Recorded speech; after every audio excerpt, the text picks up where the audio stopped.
श्रीमद् भागवत महापुराण और रामचरित मानस पाठ में आगमन पर सभी भक्तों का हृदय की अनंत गहराइयों से अभिनंदन एवं स्वागत। वरिष्ठ भाजपा नेता नंदलाल पांडेय। जय हिंद, नमस्कार। आप देख रहे हैं DNI टुडे। खबर मिर्जापुर से। मुख्यमंत्री जी, मंडल अस्पताल में कब रुकेंगी लापरवाही से मौतें? मिर्जापुर मंडल अस्पताल की कार्यप्रणाली एक बार फिर सुर्खियों में है। इस बार पीड़ित पक्ष ने सीधे मुख्यमंत्री को पत्र भेजकर लापरवाह चिकित्सकों के खिलाफ सख्त कार्रवाई की मांग की और शहर कोतवाली में तहरीर देकर मुकदमा दर्ज कराने की गुहार लगाई है। शहर कोतवाली के तहसील क्षेत्र निवासी विजय कुमार ने आरोप लगाया है कि उनके पोती की तबीयत 4 दिन पूर्व बिगड़ी थी। उसी समय आनन फानन में मंडल अस्पताल ले जाकर भर्ती कराया गया था। जिम्मेदारों ने इलाज शुरू कर जांच कराई, जिसमें डेंगू सामने आया। बावजूद इसके इलाज जारी रहने पर पोती का स्वास्थ्य सुधरने लगा, लेकिन उसी रात अचानक तबीयत अधिक खराब होने पर उसकी मौत हो गई। जबकि इलाज के समय पोती के माता पिता मौजूद रहकर चिकित्सकों तक यह कहते हुए आवाजाही लगा रहे थे कि एक बार स्थिति देखने पर उसकी जान बच सकती है।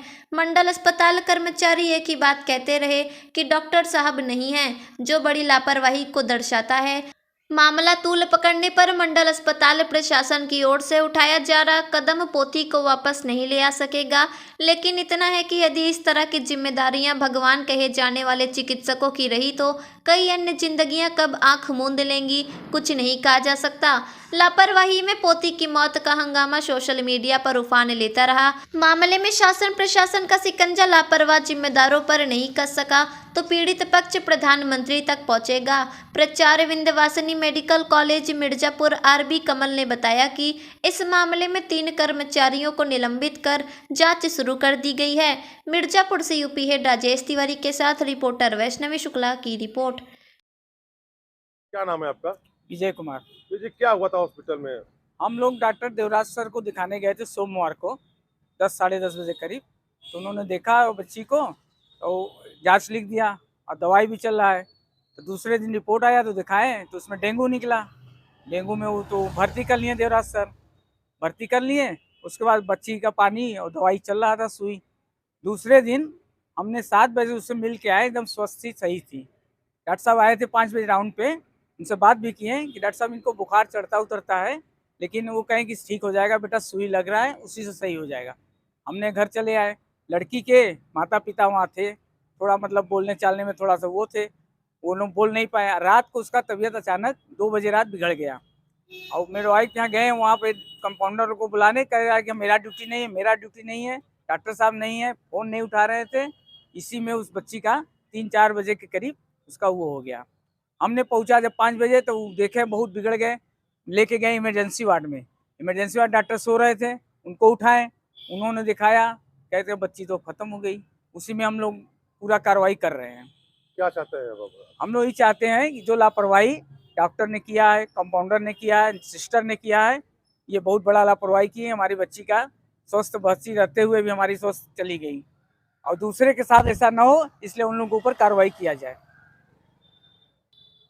माननीय मुख्यमंत्री योगी आदित्यनाथ जी से मांग कर रहे हैं कि लापरवाही अस्पताल में बहुत हो रहा है, इसके लिए कृपया जांच करिए और जो दोषी है उसको निष्कासित कीजिए और निलंबित कीजिए, वहाँ से हटाइए। बच्ची की मौत हुई थी अस्पताल में, उनके परिजनों ने हंगामा किया था, क्या था पूरा मामला? देखिए, एक आराध्या नाम की बच्ची थी जिसकी उम्र 9 साल। ये 28 तारीख को इनके पेरेंट्स OPD में लेके आए थे। बच्ची को हाई ग्रेड फीवर था काफ़ी और बॉडी पेन भी हो रहा था।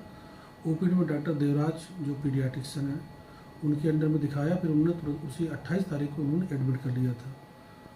उसी सेम डे पे उनकी ब्लड की जांच हुई तो बच्ची को डेंगू पॉजिटिव थी, डेंगू निकला था। वार्ड में थी बच्ची। 28 और 29 तारीख को रिकवरी भी अच्छी हुई है। 29 और 30 की रात को 10:40 पर हमारे जो JR थे उन्होंने राउंड लिया, बच्ची स्वस्थ थी।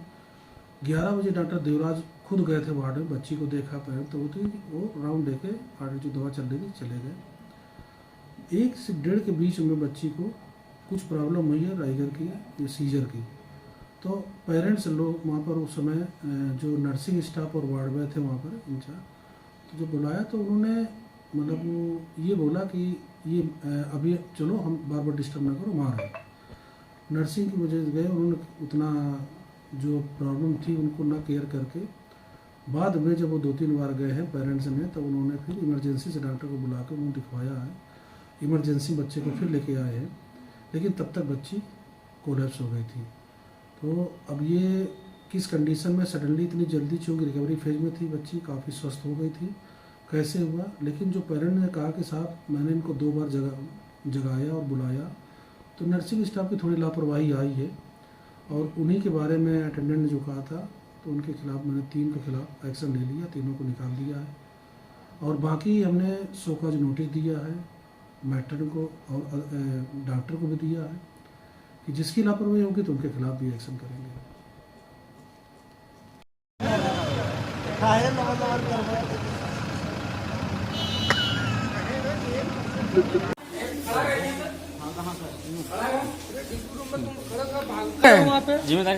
देख लीजिए, कह रहे मेरा जिम्मेदारी नहीं है, डॉक्टर का जिम्मेदारी है, इनसे मिल लीजिए। करो कर रहा तू नौकरी छोड़ा था क्या कंडीशन कैसे लेकर चाहिए, इसकी जिम्मेदारी कौन लेगा? उनका नंबर मांगे। प्रिंसिपल साहब को बताएंगे जिम्मेदारी किसकी है। हॉस्पिटल ऐसे चलेगा? अब यार हॉस्पिटल देखिए, किसी को, हाँ किसी को, जो आदमी अपना काम करता है, हाँ अब किसको कब आना है, अब वो क्या बोल रहा है वार्ड बॉय, उसको बुलाइए। तो कह रहा है कि मेरी जिम्मेदारी नहीं, डॉक्टर की जिम्मेदारी है, डॉक्टर जो कहेंगे करेंगे। जब स्टाफ का फोन उठाओ वहाँ पर, तो दूसरे का फोन का उठाइए। फोन के किए डॉक्टर साहब नहीं, वो स्टाफ की रहो के करे। हेलो, का महिला नंबर